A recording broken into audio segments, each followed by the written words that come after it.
araka ny hitatsika sy rentsika teo a dia nivoaka androany a 16 juin 2026 ny didy mahakasika iraharaha izay nahafatana solombavam-bahoaka honorable Jean-Jacques Rabenirin. Raha tsy ivona ny zavanitranga tamin'ny fotoana io dia ny 5 ny volana septambra 2024 a no niatombohan'ny fihetsiketsehana teny an-dalambe ary nisy ny fanankanan-dalana maromaro teto an-drenivohitra ary isan'izany tena andeha ranfotsy teo amin'ny AXA RN7 PK 09+900 teo amin'ny toerana antsoina hoe 4 chemin. Misy camion semi-remorque anankiray mijanona teo ampovoan-dalana rehefa nahita ny sakana teo anoloany tonga avy any ny moto misy anankiroa mety ny mpiambina ny iray ary teo amin'ny moto faharoa no misy an'ny honorable sy ny mpiambina iray hafa izay mijanona teo anelanelan'ny camion sy ny sakana. Nandeha nanao fampirarahana tena mitokona ny moto iray voalohany mba hahafahana mandeha zany ary tompolahy kosa mandra-piandry ny fampiresahana dia nakasisy ny akavanana teny amin'ny trottoir. Tampoka teo dia nandroso ilay camion ka navoadona ilay moto teo anoloany. Nahita zany ny mpitokona dia nirohatra nandeha nijery ny zava-misy ary nahita zany koa ilay mpamilin'ilay camion semi-remorque dia nikropaka ka avy hatrany dia narosony nakany akavanan'ilay sakana ny fiarabe ka voadona tamin'izany tompokolahy ary mbola narosony hatrany ny fiara notohizany hatreo amin'ny sakana ka teo izy ny tsy afaka nyrosy intsony ary nandeha nivoaka amin'ny fiara lasa nitsoka dia namela amin'ny fiara teo. Fotoana fohy taorian'ny Trangan'ny loza dia nentina namonjy ny hopitaly Asiera ny niarambona.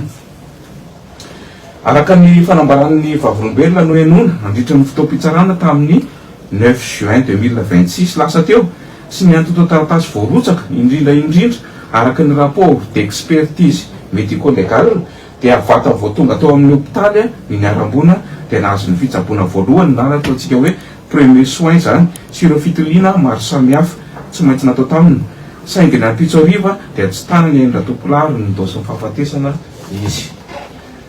Olona 7 no voapanga tamin'ity raharaha ty ary tao anatin'izany ilay chauffeur camion semi-remorque izay voapanga ho namono olona tsina nanao lositra dia midefito zany ary nitondra fiara tsy nisy taratasy mifanaraka tamin'izany dia faute de permis de conduire. Ary ireo dokotera miisa 9 kosa dia voapanga ho tsy namonjy olona tradoza nefa afaka namonjy zany tamin'ny alalan'ny tena manokana na ny anjovonjy tamin'ny olona hafa ary izany dia tsy nisy tatao-pahavoazana ho azy risika zany na ho an'ny olon-kafa.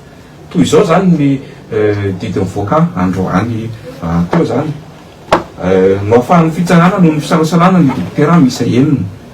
Nambara kosa fa meloka raha ndray nasolo ary manana clarelle eme soferan'ilay camion io amin'ny loha-piampangana ho nanao ny von'olona tsina ary voasazy izy 20 volana tranomaizina sy namandy 9 tapitra ariary sazy miatra avokoa izy ireo. Meloka ihany koa izy ho nanao ny lositra délit de fuite zany ary voasazy 20 volana tranomaizina sazy miatra. No ahafahana no misalasalana kosa ny tenany amin'ny loha-piampangana tsy manana taratasy fa zahon-dalana amily fiara na ataontsika hoe de faute de permis de conduire zany. Lana ny fitsarana zany dia voapanga no mandoa azy ferana farany ambany ny fanelena rabatana raha ilainy zany. Raha mikasika ny araonitra kosa dia voalaza zany fa ny andraikitra rehetra dia ho an'ny voapanga. Mikasika ny fanorenana fanomerana dia noraisina ny fangatahanotra nataon'ny fianakavian'ny arambona tamin'ny alalan'ny mpiaro azy ka nosazina ny voapanga raha ndray nasolo ary manana clarelle eme andoha vola mitetina toko amin'ny teny frantsay 4 200 000 ariary ny fitambarana izay mitsonjara toy izao. Ho an'ny zanaky ny arambona dia 1 million ariary. Ho an'ny ray tapo aminy dia 200 000 ariary tsirairay ho an'ny izy enina mianadahy. Mikasika ny sara lany tamin'ny fandevenana frais funéraire zany dia 2 millions ariary. Marihana fa ny fitsarana izay ao anatin'ny fitsarana ambony ataontsika hoe resortny fitsarana ao anatin'ny resortny cour d'appel eto Antananarivo zany dia efa misy barème mikasika ny fandoavana onitra amin'ny loza-pifamoivoizana na izany fatitsina na izany ratratsina homicide involontaire sy ny blessure involontaire. Akoatr'izany ihany koa dia mbola misy izay vola tokony hanomerana ireo fianakavianany arambona mahakasika ny fahavoazana arabola mianjady amin'izy ireo amin'ny alalan'ny arakonitra saingy na dia efa nisy ara ny fangatahana azy ny taratasy mahakasika ny karama nyraisin'ny tompokolahy nandritra ny fahavelomany dia tsy voarotsaka izany a mandra-pivoandidy ka tsy nahafahana nanonotra an'izay fahavoazana izay.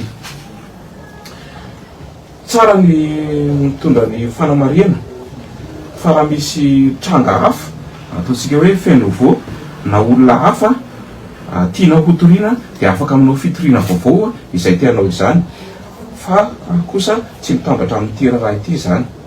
Tsara ihany koa no faharoa mitondra fanamariana fa ny fampanoavana araka ny lalàna dia izy no misolo tena amin'ny fitsarana eo amin'ny lafiny serasera sy mampita vaovao amin'ny raharaha anankiray. Tsy sanatria akory maneho fanehoan-kevitra mahakasika ny didim-pitsarana izay mivoaka, fa kosa manazava ny sain'ny olom-pirenena sy ny mpanara-baovao mba tsy hiteraka iayay sy ahafahana mitondra fanazavana marina amin'ny antota taratasy nady izay voaray eto amin'ny fitsarana.